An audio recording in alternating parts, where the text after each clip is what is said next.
Welcome to a football show here on what I would imagine is the most gorgeous March 6th Monday afternoon in the history of Nashville, Tennessee. No, we're not all about hyperbole. It's just a fact here at the pharmacy. He is Zach Lyons. I am Braden Gall. Welcome to the show. We have a boatload of Titans news to get to today on the show. That includes Bud Dupree getting cut from the Tennessee Titans. We've got some combine stuff, which almost feels second nature or second hand right now because we've got so much more news. Rumors of Derrick Henry being traded. Of course, we told you about that, I think, an entire episode a couple of weeks ago about it, that it could happen, or last week. Yeah, but there's a difference between saying it could happen and then them actively saying, we hate all your favorite players. Which, of course, is the only thing that Twitter has seen, is that we hate all of your favorite players. Signed, Rand Carthon. You could almost say that all your favorite players are being ran out of town. See what he did there? That's why you come to this show. We've got all these awesome, amazing people back here hanging out, eating burgers at the pharmacy. Of course, we are live today on what is a gorgeous day. I hope everybody's having a great day. Rate, review, subscribe. Jump into the comments if you want to. We've got Big Jeff talk because, oh, my God, they hate him too. So much so that he has to get rid of Instagram. Anyway, trading up, Big Jeff, Bud Dupree, Derrick Henry. Derek Carr has found a landing spot, so the carousel is landing, and we got 2 victory laps for this big guy right here. I only know one. What's the other I'm one? going to give you 2 victory laps. Oh, okay. I'm going to give you 2 victory laps, and if you want to do it around the pharmacy in the middle of the show, just to see how fast you could do it, we could try that. We've got 2 great burgers. We've got some tots here. No pharmacy combine for me today. We've got a Goffel Kolsch here, which looks delicious. We've got the Barrique Smooth Schwartz beer, which I believe is local as well. So why do you come to the pharmacy? Not only for the great tots and all the fancy dipping sauces, the beautiful weather and the beer garden and all the great food, but you also get locally sourced beers that you don't really get anywhere else. That's right. In Nashville. So come out and hang out with us at the pharmacy on this gorgeous Monday afternoon. Look at all these folks already streaming into the comments. We'll get to all you guys. Okay. Also, Kingston Group, by the way, buildkg.com. Make sure you check them out. Nashville's locally owned custom home and remodeling firm, award-winning, I might add. So if you need any work done on your house, big decisions about your house, don't do anything until you talk to the Kingston Group. So talk to the Kingston Group, buildkg.com. Big Jeff. So first he scrubs all the pictures of himself in Titans gear. He takes the Twitter Titans off his bio and eventually just gets rid of social media altogether, which I would argue is really smart mental health activity for all human beings, but especially ones in the middle of a contract negotiation. This is, in my opinion, standard operating procedure. I think it's part of like the agent. Unfortunately, it's part of the agent playbook. We know that Rand Carthon wants to do this behind closed doors. We know Big Jeff wants to sign a big contract to make a bunch of money. He's an extremely valuable asset to this team, maybe the best player on the team. This is, I know why Titans fans are getting worked up because of the A.J. Brown stuff, and they got some PTSD.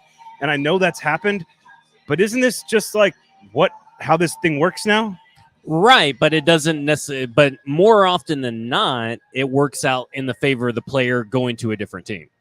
Like Deebo Samuel and Kyler Murray are in the minority, where everybody else that has done this has found themselves a better deal somewhere else. In my mind, I do not blame Titans fans for being scared, for Chicken Littling it all the way around Titans Twitter. I'm with you. But there is some positive to this. But the thing I really want to focus in on is the fact that the agent has said, no, we are going to negotiate this publicly, because this is a public negotiation move. If there were stuff and everything was going great behind the scenes, this stuff wouldn't matter. Deals usually get done in a quick way if everything's going the way the players want. But this is this is an example of an agent saying, you're not bullying me, Rand Carthon. You can tell me all you want. And this is what Rand Carthon said, that we are going to not publicly negotiate in the media, through the media. It's going to be kept in family. I've told agents, I've told players, it's going to be kept in house. Yeah, that ain't happening. And now that's okay. That's the whole point of negotiation. But I just find it interesting that not several days later, this whole Simmons thing has so many interesting ties anyway. But not a few days later, after Rand Carthon tells a story about his child wanting to be Jeffrey Simmons' guy, about the negotiations, that here we are, negotiations are public, negotiations are in the eye, and the first blow of what could be perceived as discontent on where they're at in the negotiations is coming from the agent. All right, can I play total happy unicorns and rainbows guy? Yeah. That like this could be a positive sign that they are close and that they just need a little push across the finish line. Because I would argue, and now I don't remember the exact quotes you just referenced about Rand and his son. Yeah, there was a whole story at the combine about his son wanting to be. Is Jeffrey Simmons going to be my dude, father? Right. I would argue that's negotiating publicly to some degree. Well, that's why I brought it in, because that is right. It's like this. So I think that there are negotiating publicly, right.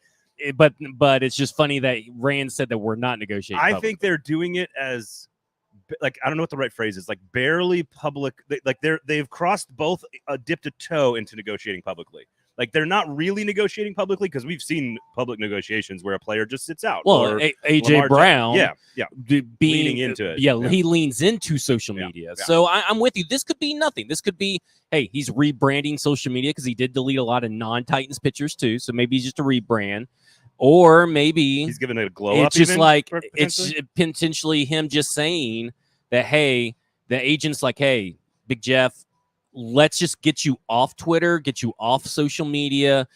I am protecting you and insulating you, unlike what AJ Brown's agent did. Now, I agree with that. Now, my argument for the positive on this is, it's just part and parcel of what we deal with now in all sports, not just NFL. It's a ridiculous part of the negotiations. It's just a part of it. That, let me say something. The GM, nobody but Nate Bain in Titans studio, in the Titans stadium, cares that Jeffrey Simmons unfollowed them. Nobody but Nate Bain. Nobody cares. So here's my takeaway though, is that like it doesn't, like we don't know where they are. We don't know if it's the Titans are at 46 million and he wants 52 million guaranteed and he wants 23 a year and they're at 21 a year. We don't know any of those particular details. 2 years versus 5 years versus 11. And we won't know till the deal's done. We don't know the details. And what I would argue is the move by Simmons, albeit a subtle public thing here, doesn't change the facts of the negotiation in any way if you're a Titans fan. So while I understand PTSD from AJ Brown, I understand that this doesn't feel good, I'm losing my mind. To me, it doesn't actually change where they are on anything. It doesn't change what Rand Carthon's going to do. Like, he's not going to actually go give him more because Titans Twitter got upset about a social media scrub. They're going to give him just a scrub. See, this is why it's a deleting all little your bit different. is like, that is why I lean towards that. It is a agent telling his client that saying, hey, these discussions we're getting in deep right now in these discussions. You got to stay off social media. You're going to hear some bad shit you don't want to hear, because that's how negotiations work, right? Yeah. That's how you negotiate, is tell everybody all the bad things that they are so that you don't have to give them as much money, even though you really want them. Yeah. That's why you have an agent, Lamar. You let the agent listen to all the bad shit that the teams are saying about you. If he didn't delete it, that would be different to me. To me, that's a different kind of move than what everybody wants to compare it to. I'm actually optimistic because of all this. Like I go the I think he's gone. Oh, you think he's gone? Not because of the social media stuff. Okay. I feel like it means the social media means nothing to me. If I'm going to, I'm with you. It doesn't mean anything to me. But if I'm going to put meaning on it, to me it says they're getting closer. Because the only other thing it can mean is they're so far apart it doesn't matter at all. And I don't want to be on social media getting my client in trouble, responding to jokers on eggheads on Twitter with a bunch of garbage. So like there's a lot of different. We don't know any of this stuff, but they also could be like tomorrow they could be announcing a new deal.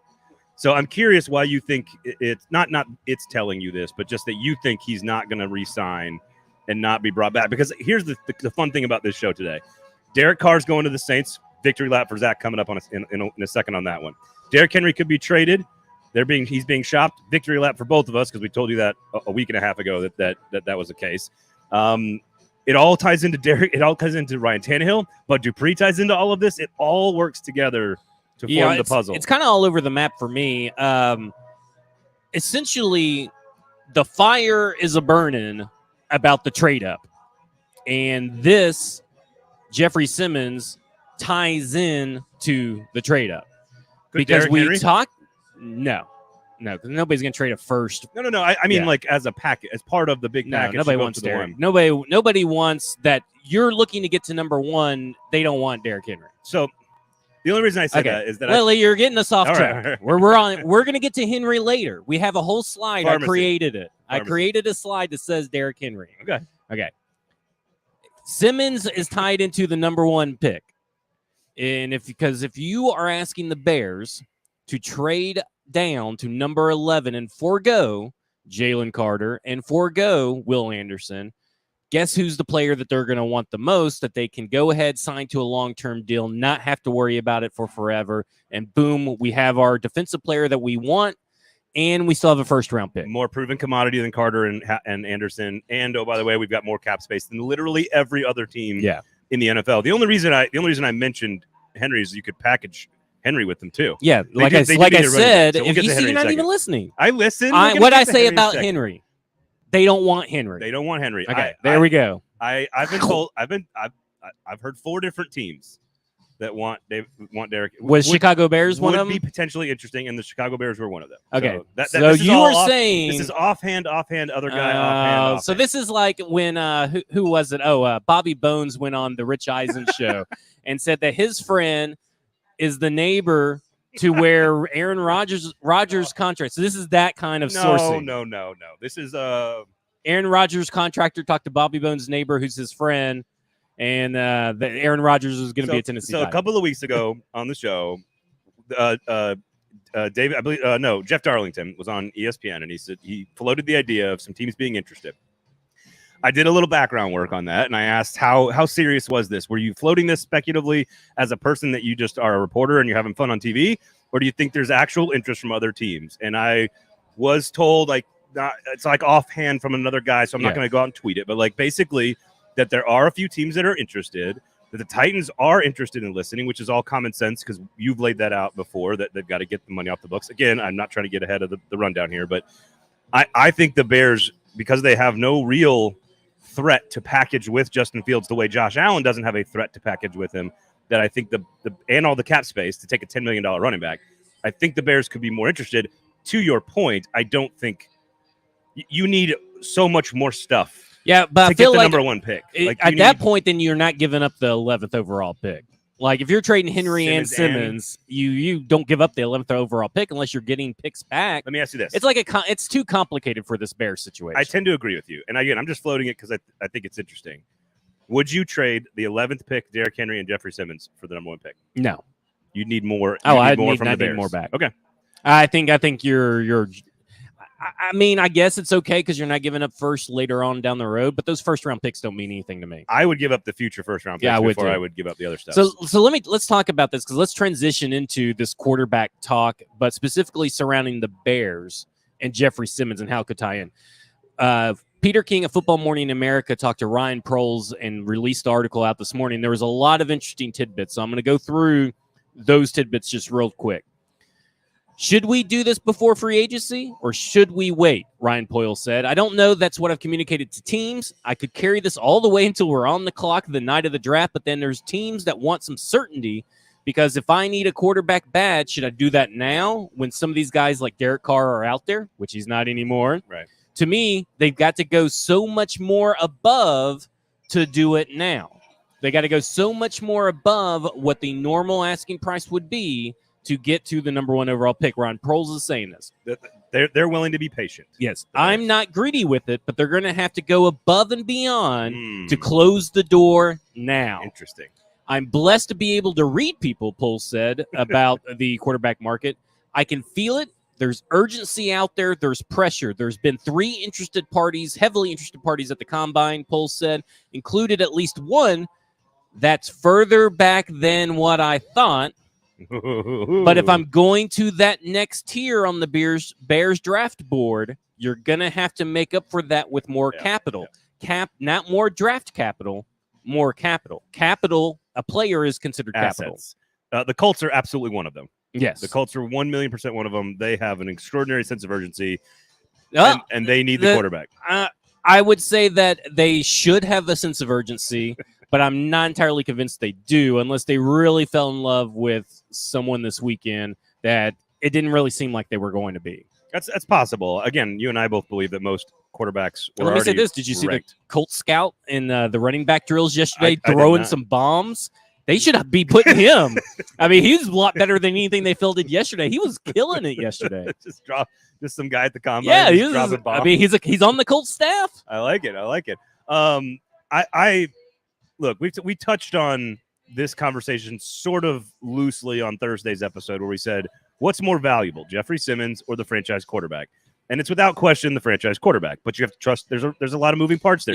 You have to bank that this is going to be a franchise quarterback. And trust your evaluation, and maybe you've got a perspective on Simmons that they don't have, or there's a lot of different ways that it could be worth it. Now, I do think we undersold Simmons a little bit from a positional value because interior pressure I still think is almost as valuable as exterior off the edge pressure in the NFL right now. It disrupts the quarterback quicker. So I think we devalued maybe an elite player at that position, maybe more than we needed to. But that's just nitpicking our own product basically. If it's Simmons and the 11th, what else needs to be a part of the deal for it to make sense for you? Well, I think for the Bears, it's probably going to be another first-round pick. I think it's going to be 2 first-round picks in Jeffrey Simmons. Which, again, first-round picks are meaningless. Like, they're ultimately a worthless asset that's overvalued in the NFL because, to me, getting the franchise quarterback is important, and that's why you trade up and get rid of these first-round draft picks. You're not trading up these first-round draft picks for Jalen Carter or any other player. Right. It's for the franchise quarterback. Titanic said, would it be just Simmons for the number 1 pick? And the answer is no. It's Simmons and probably your own Titans pick and then probably another pick at minimum. Now, here's my question. How do you feel about waiting the game out? Like, what happens if – we don't know what the Titans draft board looks like, but if they only have the one guy, then the Bears is the only slot they can go to because if you go to 3 with the Cardinals, there's a chance your guy – you better love Richardson – and Stroud and Young equally then if you're going to go to the Cardinals. Yeah, to me, it's like it's a delicate balance that you are having to walk down the line because right now you have Ryan Tannehill as your insurance policy. So the longer you wait, then the more his market dries up. So if you're waiting at the draft, you're not getting as much for Ryan Tannehill if the plan is for the quarterback to start day 1, week 1, and for Ryan Tannehill to be gone. Yeah. And for you to get draft assets out of them. So the longer you wait, that is the issue. Then there's the Aaron Rodgers problem, which is first off, every Titans fan needs to be rooting for retirement or for him to go to Green Bay. Back to Green Bay. I completely agree. No ifs, ands, or buts. That is the ideal situation now that Carr obviously was always going to sign with the Saints like I predicted on February 3rd. There's the first victory lap. But obviously – that has to happen. He has to go to Green Bay. So how long does he take? Because then once he is gone, you are maximizing your value for Ryan Tannehill. There's a sweet spot. It's a sweet spot. There's a sweet spot where there's just 1 or 2 or 3 teams that desperately need a quarterback. Not 5 and not 1. Yeah. You want a couple of options. And I think I said this on ESPN Radio over the weekend. I think Tannehill's going to be a Jet. I think he's going to be a Jet. Now, you're not able to take the victory lap yet on Aaron Rodgers, but you sort of were the first person that's talked to me about, I think he's coming back. And I've always felt like he was done. Retirement could be maybe where I'm leaning now. That's a lot of money to walk away from. But if he stays in Green Bay and the Saints have their guy, you've got basically Garoppolo. You've got a bunch of also Rans, right? Yeah. Mayfield and Darnold and all these other guys in the bottom, that like Bridgewater or whatever. There's only 2 guys really left, right? Mm-hmm. It's Tannehill and Garoppolo. And if there's at least 2 teams that need a quarterback, you've got some leverage. But if there's only one, you're out of leverage. Yeah, see, that's the thing is that you have a good opportunity to get rid of him right when Aaron Rodgers decides. You have to hope. I've heard today, I don't know how much you know about the running gag of Leroy, the news breaking dog or whatever, but it's PFT's dog. PFT commenter's dog. Yeah. And now he has broken stories before Schefter, and because I always see that he tweets it, and then like Schefter will tweet it later, and then he'll like be like bark bark woof woof, give me credit because he said it first. He said this morning that he's hearing that Aaron Rodgers is going back to Green Bay, bark bark woof woof. I still think that's the likelihood. The longer even Ian Rappaport said on Pat McAfee's show, the longer we wait, the more likely it is that Aaron Rodgers goes back. So the problem is you just can't have him wait too long. You need to really have that answer this week. And now that I think we're going to get it. I think so too. I think we'll get tomorrow because he's on Pat McAfee, I'm sure, tomorrow. I was told by Wednesday-ish this week that he could expect a decision because all the front office people go back to Green Bay and they were going to wait till after the combine. Then they're going to meet today and tomorrow. And then maybe have a decision by Wednesday is sort of the general timeline that I understand. So again, on Thursday, that is your Wednesday when the news breaks, or Thursday, whenever it happens. That is the window to call the Jets. Yes. That's the window. I mean, or whoever else. Yeah, the Jets, the Raiders. That's the window. I mean, I know the Panthers and the Buccaneers probably weren't ever in that particular sweepstakes, but those are other teams that need quarterbacks specifically because Derek Carr just went in their own division. Yep.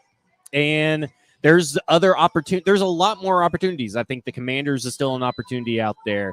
There's a lot of opportunities for you to start picking up traction. Everybody's been waiting for Carr and been waiting for Rodgers. Yep. And guess what? Carr didn't wait around, didn't think he would. He decided to get his money, get his deal done. Now it's Rodgers' turn, and then it's going to be everybody else that follows suit. And that's the right order. I mean, Yeah, the guy who's the free agent goes first. The guy who's the best player maybe at his position, not named Mahomes, is the next one. I think it's interesting to look at the contract to compare it to Tannehill, and I think it actually bodes well for Tannehill because, again, 4 years, $150 million. What matters is the $70 million guaranteed. That's $37.5 and some change per year, which is, wait for it, more than Ryan Tannehill for the Tennessee Titans this year for a comparable quarterback. I think that is I saw the numbers for Carr, and my first thought was, look how attractive Ryan Tannehill's contract is for a prospective trade partner. Yeah, and we still don't know. We know that ultimately it sounds like it's a 2-year, $60 million deal, 3-year, $70 million deal right now, with upwards of $30 more million in guaranteed that could pop up in some form or fashion. We just don't know how or when. It's not fully guaranteed. So ultimately, those are the numbers that we know so far. It's not going to be a $150 million deal. That's not going to happen. Right. It's going to be at most a 4-year, $100 million deal, which is what? $25 million a year, which is exactly what I thought it was going to be. I did not think that these other numbers that fit other $50 million that's kind of out there is like an inflated number that's not really going to matter for Derek Carr's money. There's always like funny money in contracts that you got to kind of see. So, like, you're right. Through. This does make Tannehill's contract look good. But going back to trading up, right? So, obviously, if you're trading up, you are going to have to – you are getting your guy, right? And the Titans have identified their guy. Now, I'm not going as far to say that it's C.J. Stroud or Bryce Young, but I will go to say that it's one of those two. It's not Richardson. It's not Richardson and it's not Will Levis. But it's definitely not Will From Levis. everything we've heard over the weekend, they are using the phone lines and wearing their phone lines out. And from TD, he's hearing that their favorite guy is C.J. Stroud. So let's break this down real quick. Trevor Sikkema and Connor Rogers of the NFL Stock Exchange for PFF, Pro Football Focus, episode 154 just came out. And they said, and I put this up on Twitter, we've heard that Tennessee is also one of these teams that's been, I don't want to say aggressive, but making the most out of their phone lines, calling the teams at the top, seeing if they can go up and get a quarterback. Now, I believe it's on Thursday on 102.5 The Game on Stillman & Company, the TD Power Hour, Teron Davenport, which this did not get as much play as I thought it should or would have because it's pretty big. But he said he's hearing that C.J. Stroud is their favorite guy.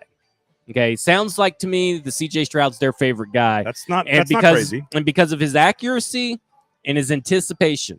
And guess what Rand Carthon looks for? Accuracy and anticipation. He specifically said that about the quarterback on the Green Light Pod right after he got this job. Yep. Let me say something about all of this. All of this is technically it's Lion season.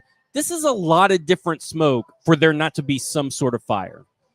So I completely agree. Also, like if you just take 5 seconds and use some reason and logic and look at last year's quarterback class and this year's quarterback class, it is not hard to see why somebody would be worth spending to go get, especially when you are closer than, and we've talked about it, like you're closer to being in that window to go up and get them than you've been in 6-7 years.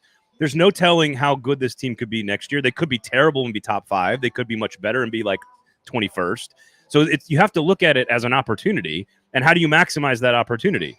And if you think C.J. Stroud and Bryce Young, I am curious. This is what I want to know the most from it. The number one question coming out, and I know we're going to talk combine later, but I want to know if scouts view Richardson close enough to Young and Stroud to say there is a 3-person board that if you get to the Cardinals, you're good with any of the 3.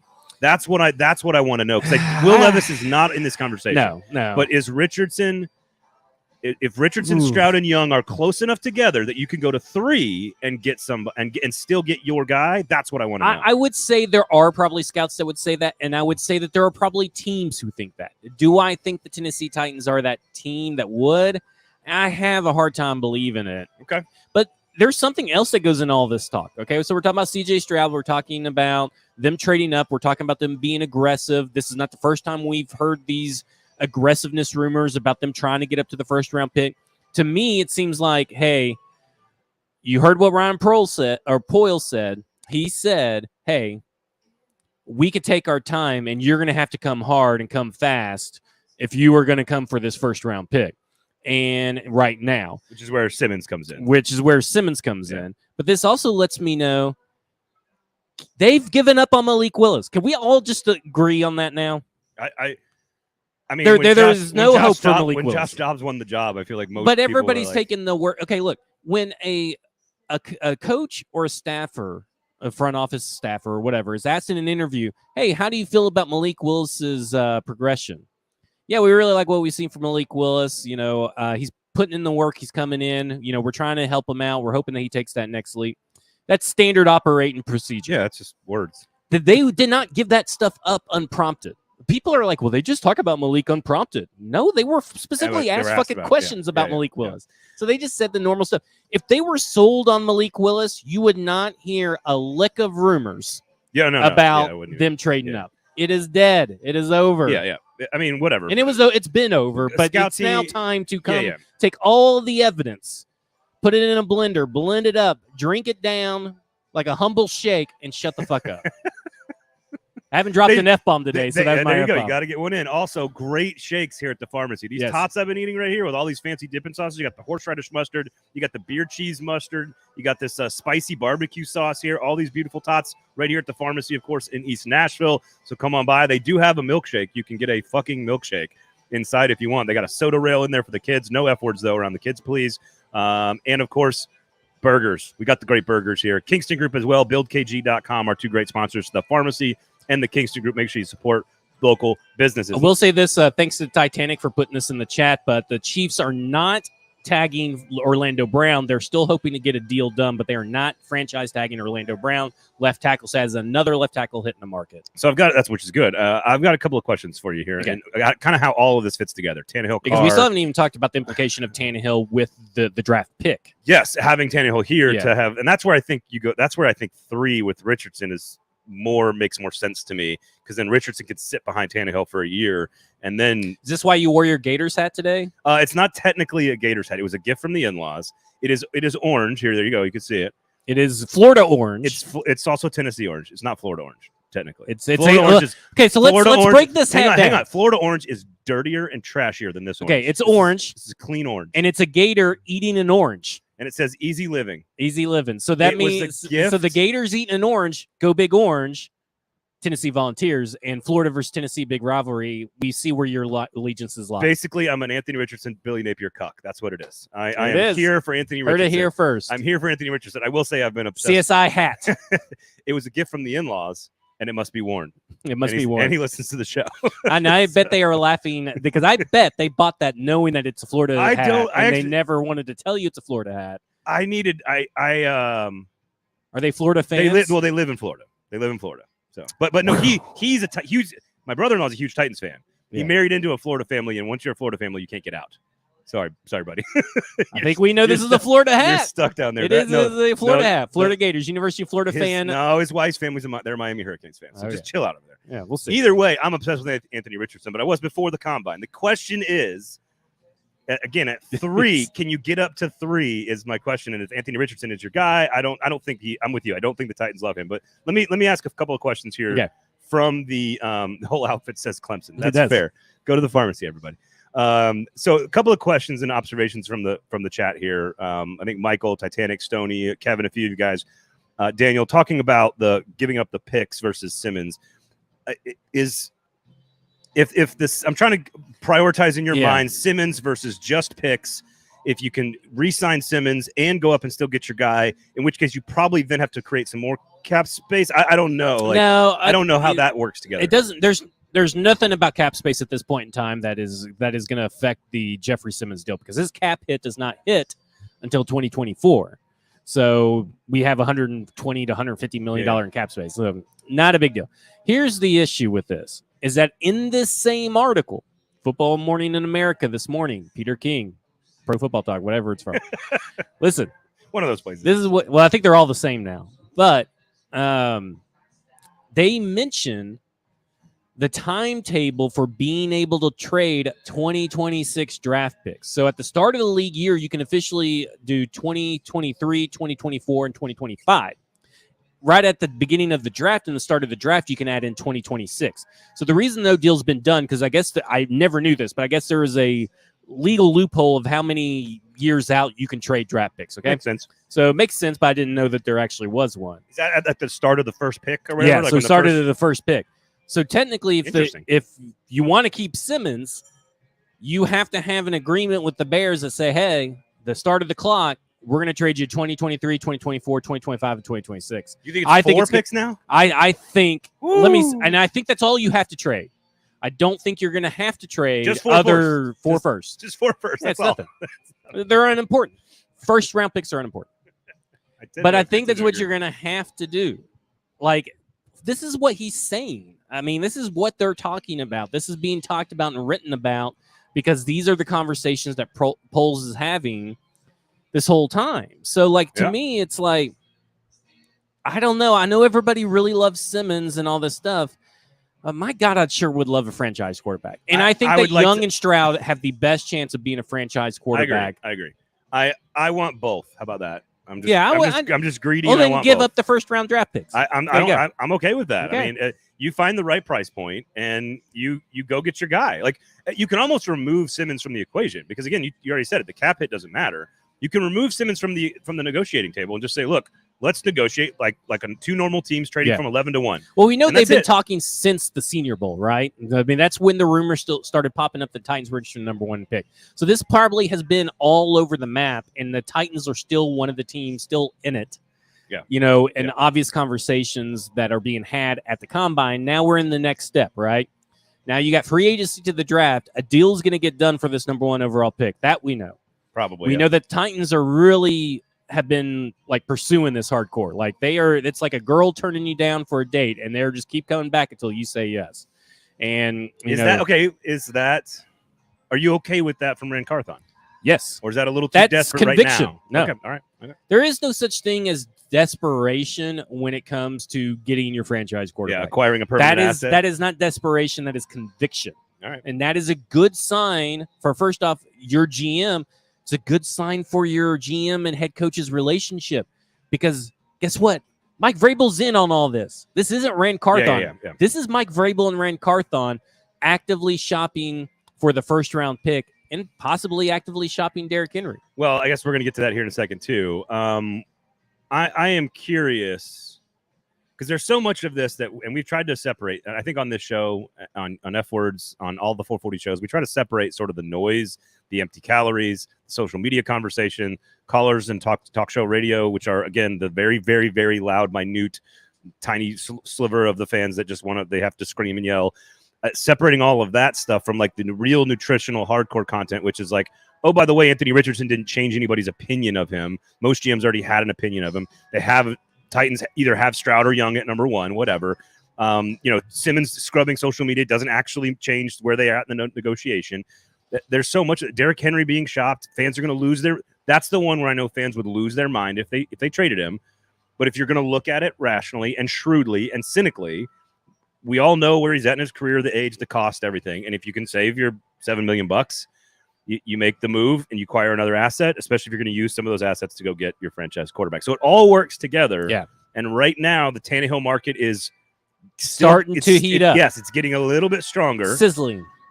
And if they loved Ryan Tannehill, we've said this so many times on the show, if they loved Ryan Tannehill and they were like, we're in it with you in the foxhole, dude. You wouldn't hear about any of this. Wouldn't they already have a deal, an extension? So this is all you got to just sort of take the obvious stuff for what it is. And to be honest, just because he signs an extension does not mean he's not getting traded because there are sign and trades, right? You could do a sign and trade in the NFL. You sign him to a good extension. makes them even more. That takes a lot of pressure off of other teams to have to do their own negotiation because they're like, oh, this is a pretty damn good deal, and we're good to go. So Daniel says, would you trade Simmons in an 11 or go up? I guess go up to get the Seahawks pick at 5. I don't and get number 5 and number 20. And get 5 and 20. I don't think you get what you need at 5. That's my problem. The only reason I'm even entertaining the Cardinals is that if you believe Anthony Richardson is not a huge step behind the other two, then you've got 3 that you feel good about, and you take the one that falls to you. And doesn't matter who trades up, because that's what the Bears guy's talking about. He's saying, like, somebody's desperate, they're going to make a move, and if you can lock yourself in at 3, you're good. Use logic here, Titans fans. That's what I would say. Use logic. They don't have a franchise quarterback. They never really have. They've got a brand new general manager with a new offensive staff and a head coach who knows what he's doing, and a defense that's pretty good. And they got an offense that sounds like they really want to start, like, it sounds like slinging when it you around. take all this stuff, like when you take all this stuff and put it together, it really sounds like they know that what they've had is not good enough, and they have to acquire assets and make room and spend money and allocate resources wisely, which is something that John Robinson really had a problem doing. You see that they cut Bud Dupree.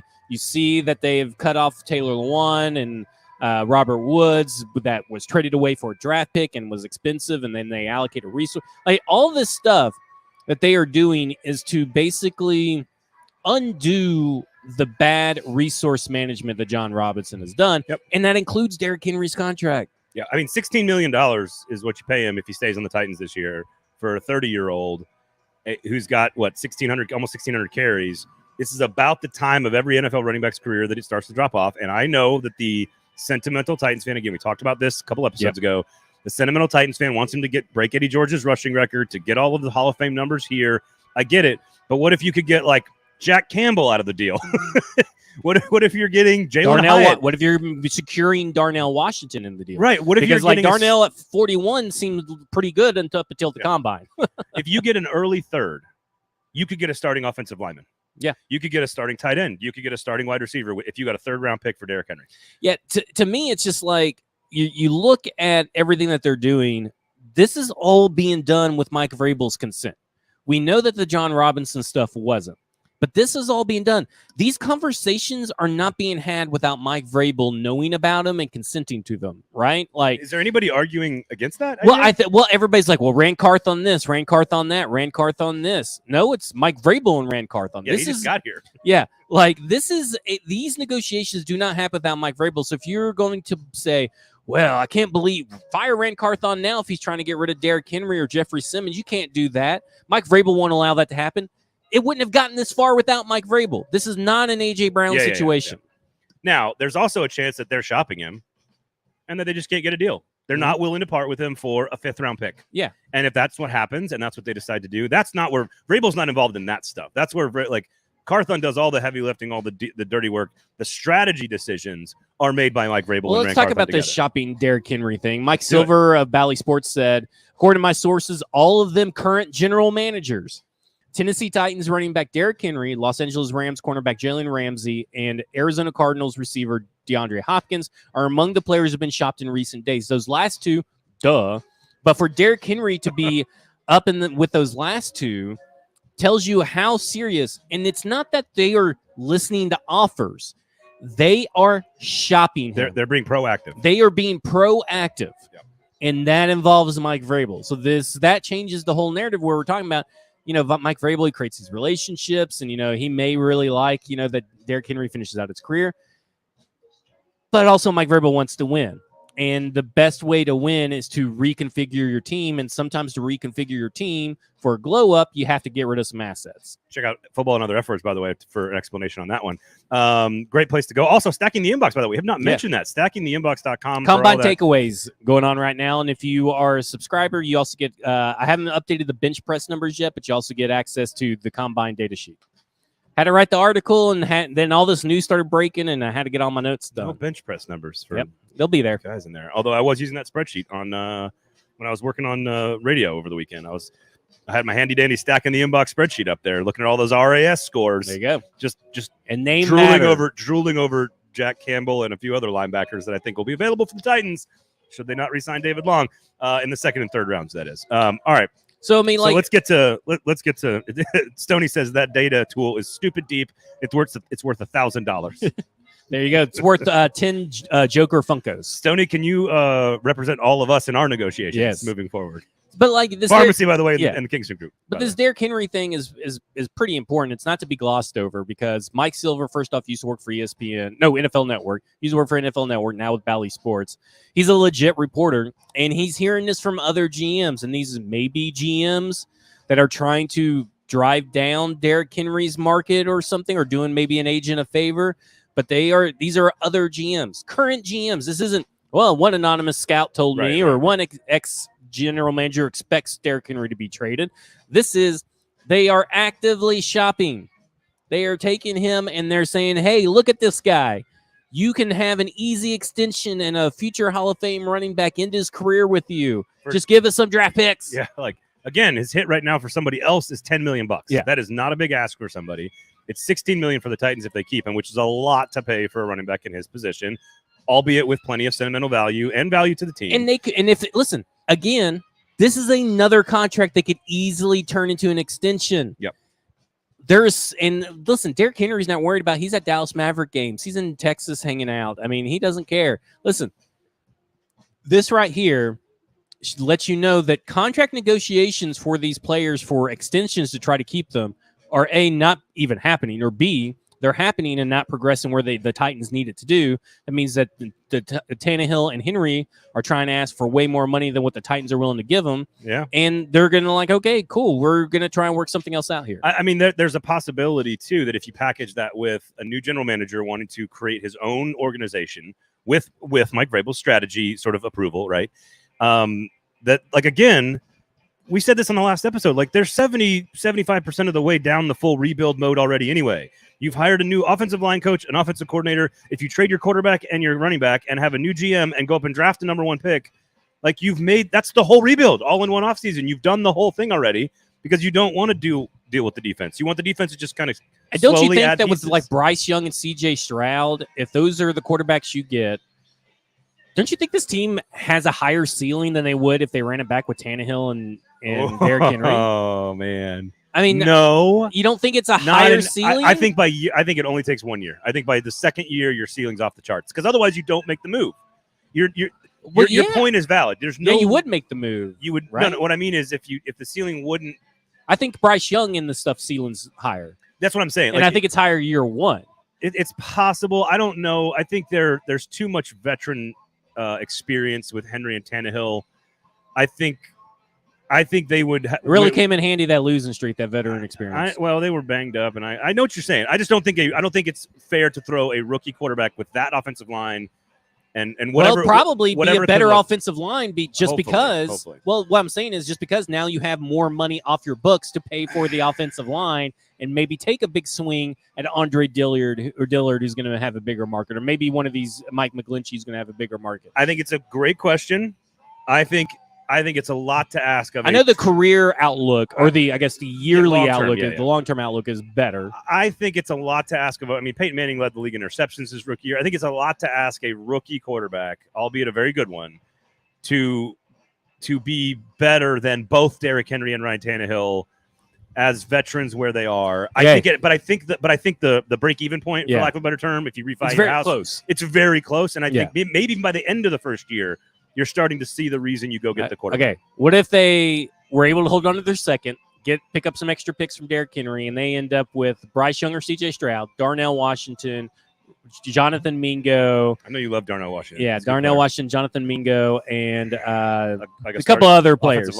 Yeah, a couple offensive linemen. There's a couple of layers like John Gaines, who's a guard out of UCLA, who tested off the charts, who's going to be a worthy pick.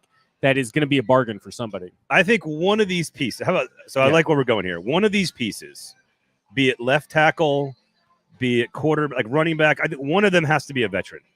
One of them has to be an asset that's kind of already a proven commodity.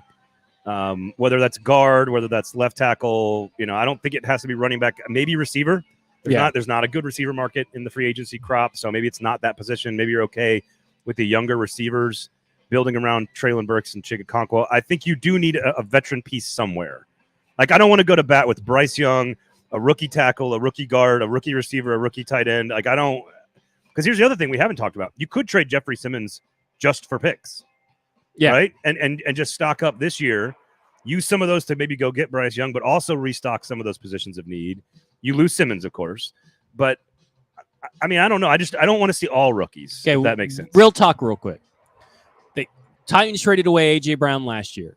They trade away. They trade away both Jeffrey Simmons and Derrick Henry this year. And Tannehill. What does Tannehill doesn't really matter, but in this conversation, what does that tell you about Amy Adams Strunk and Mike Vrabel's view of these so-called legacy franchise kind of players? Like, what does that tell you if all three of those guys are gone? What does that tell you about this team and their outlook towards players? I think Simmons is the only one that I would take something from. Okay. I think Henry is the time to trade him. I think the time to trade him was like week 7. This is the time to trade Derrick Henry, or a little while ago, a little while forward, whatever. But like this is the window. I think logically this is the window. Man, I think cutting Lawan, I don't think that matters. That's also right move, right time. I think if something happened to Byard on top of what you're talking about, then I think we can start to say like that was an old generation of Titans football that they want to clean house from, not to mention the giant contract. I don't know. I think Simmons is the only one that I would say, okay, that shows me something about their strategy, unless it's just an individual Simmons thing, but that doesn't strike me as accurate either. That's a really tough question. It is a tough question. It's one I've been struggling to try to put into words and find an answer to. Maybe Mike, when we do Football and Other Efforts, will have a better answer to that question. I'm not inspiring you. Well, I don't know. I mean, I don't. Simmons is the one that changes my opinion about what they think. It just feels like to me that Mike is rarely right. He's almost always wrong. But in this instance, isn't it kind of a little bit exciting that you may see a completely different looking team, except for like Kevin Byard? No, I'm all in. Like I'm not going to say this as a fan, but like as just a person who lives in Tennessee and Nashville who likes wanting to, like I want to see them do well. The idea of a new quarterback as a number 1 or number 3 pick, a new quarterback, a new running backs, new receivers, new offensive line, all the big name, foundational pieces from the times gone by have moved on. Bud Dupree now is gone. I don't include Simmons in that conversation. I think this team is better with Simmons. I think it's better to have him long term. You got some news? Oh no, you can't. Well, you got to. If we're live here, you can't read tweets we don't get confirmation. Well, here's the thing. I would have to hear the clip. Here's the tweet. We got is it a verifiable source? It's Rich Eisen, the top 5 rumors coming from heard at the NFL Combine. Now, I can't hear the clip, but you can go to the Rich Eisen show is posted 35 minutes ago on Twitter and hear for yourself. But it's supposedly this guy says Rich Eisen says that he heard the Bears are long down the road to trading the first overall pick. Teams have been identified. Compensation is being hammered out. All of this around the same time. I mean, it's Simmons. all these guys were in the combine getting drunk and talking to each other late at night. They're all coming back to their This is where you hear like legit yes, shit. They come back to their capologists and their wives and the owner, and they all have meetings all day, Sunday night and Monday right now. They're still meeting probably, and they're sort of taking all that info, that intel they got over the weekend, and they're organizing it all across the war room. And then they're looking at that. Why do you think the Dupree news happened today? Yeah. Like it's not, there's all of this works together. And again, Dupree just saves him like $9 million this year, $10 million this year. And I think that was because they were trying to hammer something out throughout the week, because Tehran did say he was hearing that it's highly possible or highly likely or something like that he could be back. A lot of qualifiers in that sentence. Yeah. And I mean, that's, the name of the game, and that's good reporting to have your qualifiers in. And I feel like what that this last week was them, and the reason, I kind of joked about it. I said, Dupree may not have been cut because nobody answered the phone last week. Yeah. And I think they were trying to hammer out like a restructure or a new deal, more likely a new deal, because you don't have to have the player's permission for a restructure. But they were trying to do a new deal to try to keep them on and not have to create a hole that they don't need to create. Yeah. Now, because they do need an edge rusher now. He's a great edge class, but logic wins out. Yep. If he's not wanting to budge at your number, that's a guy you just let go. Yep. And that's what happened, that over the weekend they just couldn't come to terms, and they're like, okay, we're going to cut your ass March 15th, you're a free agent. I think back to your sort of like 10,000-foot view of what's going on this offseason. We said it at the very end of the year. Like, this could be the most influential, most important, and most exciting offseason in Tennessee Titans franchise history. And it starts with hiring a new general manager, because once you do that, you are plotting the course for the organization, but he has to It's a 5-year plan. We're in the midst. We're in year one of a 5-year plan of Ran Carthon that has been built together with him, Amy Adams Strunk, and Mike Vrabel. And you have to go about it systematically. You have to systematically execute your plan. And again, some of those pieces are going to come and go inside of the plan. Like, you could bring a piece in, and that's a temporary piece, the way John Robinson technically did in his first blue jeans were a bad choice, my friend. I was gonna say, you look very warm. He has long sleeve sweatshirt on, and well, jeans. this morning when I took Huxley out, and I took him out like at 9, it was still cold, and I didn't check the weather, and I put everything on, and then I walk outside to get in the car, and I go, well, fuck. Too late now. I am wearing flip-flops, a pair of shorts, and a T-shirt. Just not that anyone okay, cares. But speaking of... But can I just, real fast, because a lot of people have said this in the comments, and I want to validate all your emotions. I'm here to validate all your emotions in the comments. Titanic, S-Rob, Daniel, all you guys. I think you should be... I know getting rid of Derrick Henry feels sad. It feels sad. Don't get in your feelings. Stop getting attached to players. This is an exciting moment in time historically for this franchise, because if they do it right, they could be a different team for the next 12 years. Let me ask you a question. It's exciting. Audience member, listeners, watchers, whatever you're doing, and to thank you for doing all incorporate those the show. things. If you had Derrick Henry on your team and someone came in on fantasy football and you have Derrick Henry and offered you draft picks, you're probably taking it, right? So why wouldn't a GM take it in real life? There you go. You are not attached to your fantasy football players. Do not get attached to these fantasy players, because you really don't know them. I do understand, though, why like a 9-year-old kid would be in love with Derrick Henry. Hopefully, if a 9-year-old kid is listening to this show. That's a valid point. It's good. First of all, great parenting. Yes. It's great parenting. By the way, Kingston Group Pharmacy, we love you guys. This place has been spectacular to hang out with this year during the Titans run. Look at this place. We got beautiful weather. We got beautiful food. We got beautiful people. Zach is sweating profusely. It's wonderful. It's a wonderful place to be. Come to the pharmacy. Kingston Group, buildkg.com, of course. We have so much more stuff we wanted to talk about today. We still got time. And we got a little bit of time. We got 7 minutes. But I want to talk Georgia culture. I want to talk about draft picks. We got a lot of shows between now and the NFL draft. And I bet you a lot of news between now and the NFL draft. Here's your Bud Dupree analysis. We called it. There you go. This is not a surprise. So victory lap for Zach Lyons on Derek Carr to the Saints. Yeah. Victory. I don't really want to take a Bud Dupree victory. I don't think you need to, because we kind of we all knew that. That's not a Zach exclusive one. Half a victory lap on projecting 2 shows ago that Derrick Henry would be a prime trade target. No question about that. I think we can. I'll say this. I'll give you half a victory lap on Rodgers should he stay in Green Bay. If he stays in Green Bay, you get a full one. But right now you're already kind of halfway down the track. So, all right, feeling good. The combine takeaways, I'll just give you my first couple of things, and then you can get into some more details. But when I look at the Titans' positions of need, in particular now without Dupree being gone, edge, this is the deepest edge class, pass rushing class that I've seen. So fucking athletic. Ever that I've ever seen. Ever. I wrote about it on stackingtheinbox.com, $4 a month. Get you all kinds of great content. I got all kinds of free agency trackers. There's going to be a lot of more devices coming. But I was like, spreadsheets everywhere. I was watching this edge class and I go, holy shit.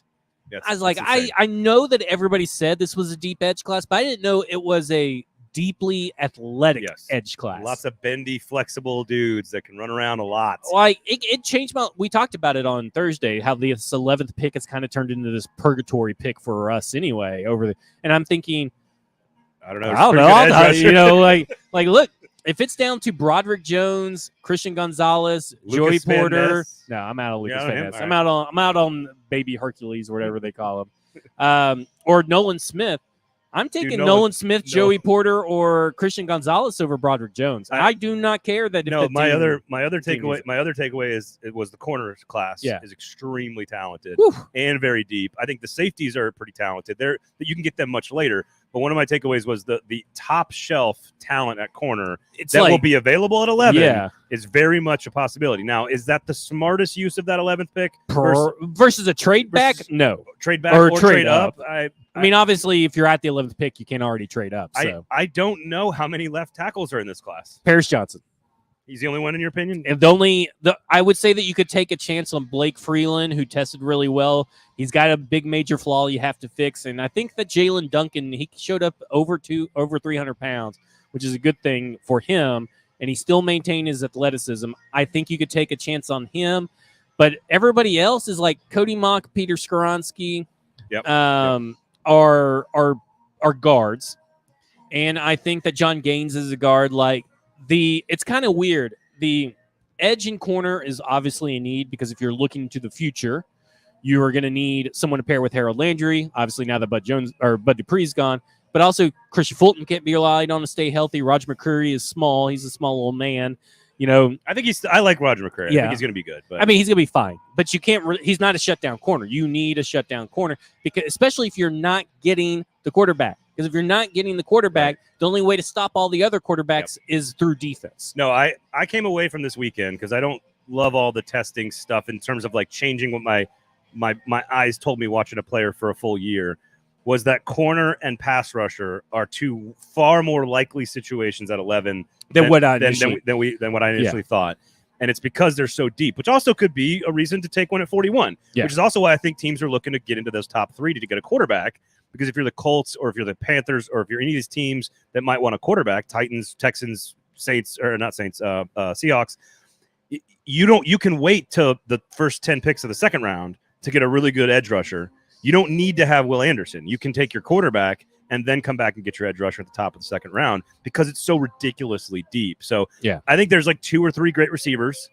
I would not take a receiver until later. Yeah, I'm with you. Like, the wide receivers were underwhelming, except for the wide receivers I really liked heading into the Senior Bowl and coming out of the Senior Bowl.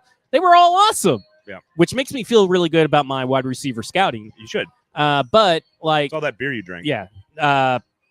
Jordan Addison, not out on him. The numbers were not good. Yeah, I'm out on him completely.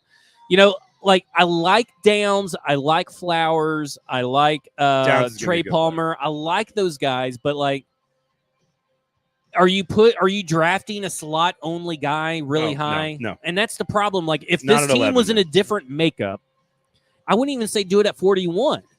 Because I feel like if this team was in a different makeup situationally, like if they didn't have Kyle Phillips, and I know that Josh Downs is considerably better than Kyle Phillips, but you need a guy bigger than 5'9" on the perimeter. So let me ask. So like, right now, we got a lot of time to talk about this in the offseason, but I may be the most bullish person, I don't know, in this market on Treylon Burks being a 1. Like, I would say that you probably. I think the upside is there, but you still need a number 2 opposite him. I agree, which is why you maybe are more flexible position wise to take somebody that's maybe. Now, I mean, do you really think that Josh? Not at 11. Yeah, but I'm just talking about 41. I really like Josh Downs, so but again, I'd rather trade back to like 57 and get a receiver at 57. See, I'm on Rashee Rice, Jonathan Mingo, guys that are young that can play inside, outside, give you positional versatility. Dontavian Wicks is another guy. I still like Michael Wilson. I know his athletic testing wasn't like off the charts good. It was still great. Well, there's some also elite receivers in the NFL that aren't like these freakazoids. Like, again, Devontae Adams and Nuke Hopkins didn't test. They're 4-5 guys. Like, they're not even 4-4 guys. I will say I think that the slot only type of receiver doesn't really fit into what Rand Carthon has been telling us for weeks, which is we need versatility, we need positionless football. We need guys that can do different things and play different positions. So I will say this. I loved Anthony Richardson as a backup quarterback 2 years ago. He didn't show me everything I wanted to see on the tape, but it's obvious the athletic ability is there. And if they are going to keep Tannehill and they can get him at 3 or 5, I'm okay. I've come around on Anthony Richardson as if you're willing to be patient for a year, not because he ran a 4.4, because we told you he was going to run a 4.4. Yeah. It's not any of that stuff. It's that I think he just needs a little bit of seasoning, and when he does, his ceiling is higher than the other 2 guys. So if the Titans end up with Anthony Richardson, I would be really excited if I'm a fan.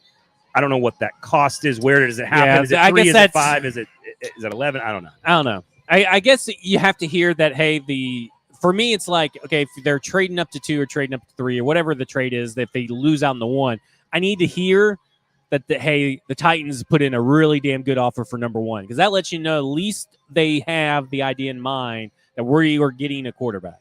Like, if it just turns by the time we talk on Thursday, there could be a new number one pick, and it be. might not be the Titans. Yeah, because it sounds like they're already down the road on making a deal. The question is if you trust all three, can you go to three? That is what I want to know. Yeah.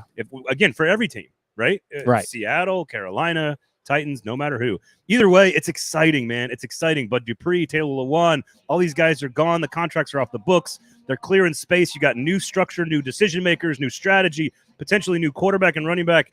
The whole thing is new and fun and exciting. This is the NFL, man. It should be exciting. Don't get stressed out about Jeffrey Simmons not tweeting. Yeah. Let's take some deep breaths.